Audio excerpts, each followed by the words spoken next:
Hi, hello friends, welcome back to our channel Joyful Homemaking channel. இன்னைக்கு என்ன பார்க்க போறோம்னு பாத்தீங்கன்னா சில குறிப்பு வகைகள் தாங்க. உங்க சட்னி எப்படி ரொம்ப ருசியா வைக்கலாம் அப்படினிட்டு அதுவும் மட்டும் இல்லாத வேலைக்கு போறவங்க குயிக்கா இதெல்லாம் எப்படி செஞ்சிரலாம் அப்படின்றதையும் பாத்துறலாம் இன்னைக்கு வீடியோல. வடை வந்து உங்களுக்கு கிறிஸ்பியா வேணும் அப்படினு நினைச்சீங்கன்னா இந்த டிப்ஸை ஃபாலோ பண்ணி பாருங்க. ஈவினிங் ஸ்நாக்ஸ்க்கு சூப்பரான ஸ்நாக்ஸ் இருக்குங்க.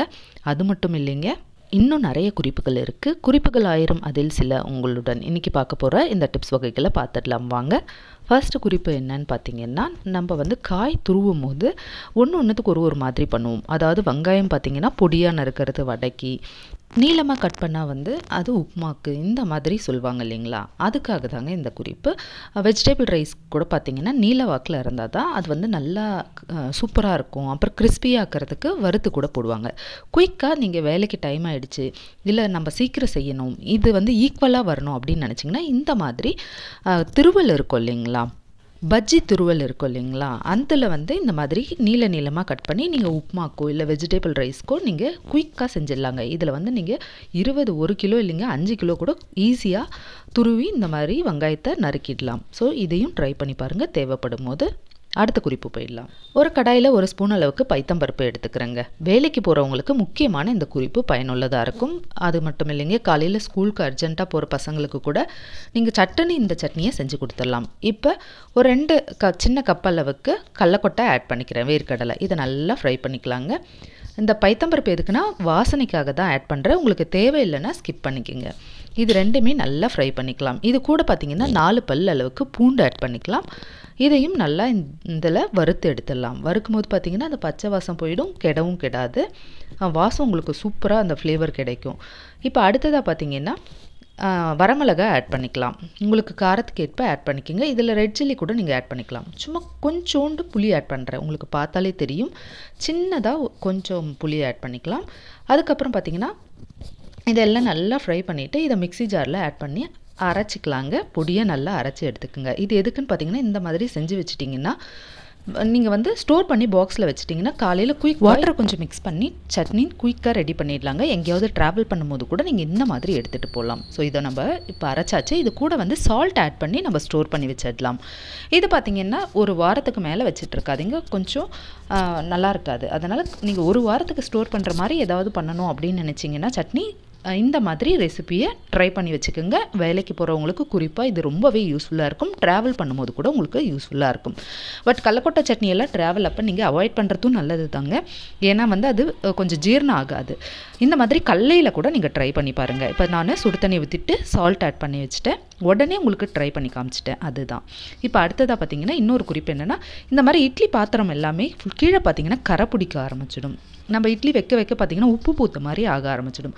அந்த மாதிரி ஆகாத இருக்க என்ன பண்ணலாம் அப்படின்னு பார்த்தீங்கன்னா, வேஸ்டான லெமன் தோல் இருக்கும் இல்லைங்களா, அந்த தோலை வந்து நம்ம இட்லி வைக்கிறதுக்கு முன்னாடி நம்ம போட்டுட்டோம் அப்படின்னாலும் பரவாயில்ல. அப்படி இல்லைன்னா நம்ம எடுத்துகிட்ட பிறகு இந்த மாதிரி போட்டு கொஞ்சம் நேரம் மூடி போட்டு கொதிக்க விட்டு எடுத்துட்டோம்னாலும் உங்களுக்கு அந்த உப்பு கரெல்லாம் இருக்காதுங்க. இப்போ நான் லெமன் தோல் போட்டுட்டேன். இதில் இட்லியை நான் ஊற்றி வச்சிடுறேன். ஸோ உங்களுக்கு வந்து எந்த உப்பு கரையும் இருக்காது. ட்ரை பண்ணி பாருங்கள். அடுத்த குறிப்பு போயிடலாம். எப்பயும் கடலப்பருப்பு வடை செய்யும் போது பார்த்திங்கன்னா நான் நல்லாவே ஊற வச்சுட்டு கிறிஸ்பியாக வேணும் அப்படின்னா என்ன பண்ணணும் அப்படின்றதுக்காக தாங்க இந்த குறிப்பு. யாராவது கெஸ்ட் வந்துடுவாங்க, நம்மளுக்கு சட்டுன்னு தேவைப்படும். அப்போ வந்து கடல மாவை வச்சு கூட நீங்கள் பண்ணலாம். இப்போ நான் வந்து ஜீரகம், இஞ்சி, அப்புறம் பச்சை மிளகா, சோம்பு ஆட் பண்ணிக்கிறேன். கொஞ்சமாக கடலப்பருப்பை தனியாக எடுத்து வச்சிடுறேங்க. மீதி எல்லாமே இந்த மாதிரி ஆட் பண்ணிவிட்டு இதை மட்டும் சால்ட் போட்டு அரைச்சி எடுத்துக்கலாம்.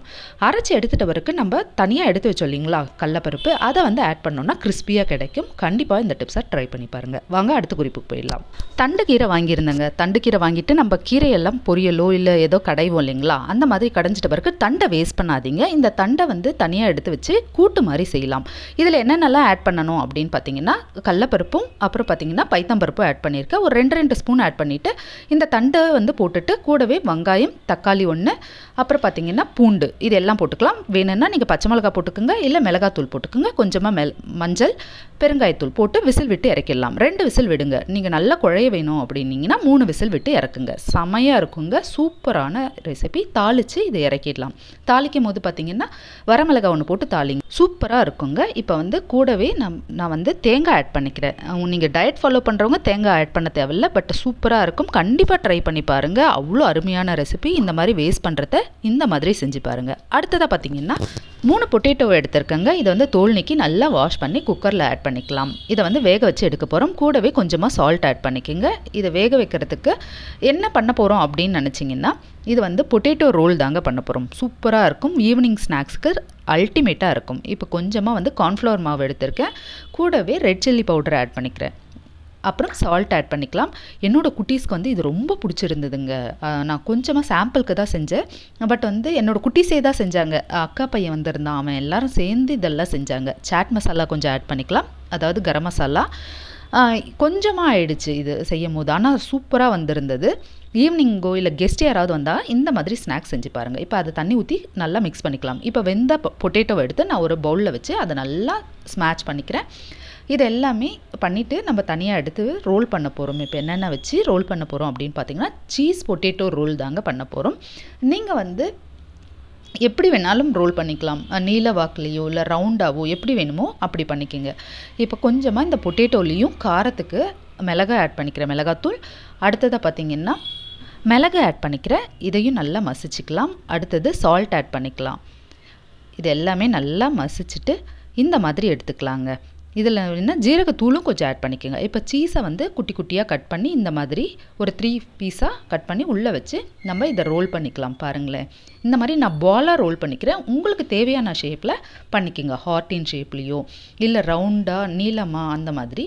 இப்போ நம்ம ஆல்ரெடி மிக்ஸ் பண்ணி வச்சுருந்தோம் இல்லைங்களா கார்ன்ஃப்ளவர் மாவெல்லாம், அதில் வந்து டிப் பண்ணிடலாம். இது பிரெட் பவுடர் இல்லைங்க. ஸோ நான் என்ன பண்ணேன் அப்படின்னு பார்த்தீங்கன்னா, பிஸ்கெட்டை வந்து பவுடராக்கி அதில் தான் டிப் பண்ணியிருந்தோம். அதுவும் சூப்பராக வந்திருந்தது.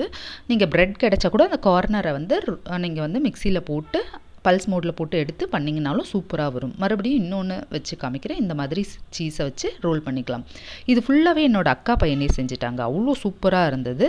நானும் அதான் ஃபஸ்ட் டைம் செஞ்சுருந்தேன். பட் யாராவது கெஸ்ட் வந்துட்டால் கண்டிப்பாக இந்த ரெசிபியை ட்ரை பண்ணி பாருங்கள். அவ்வளோ சூப்பராக வருது.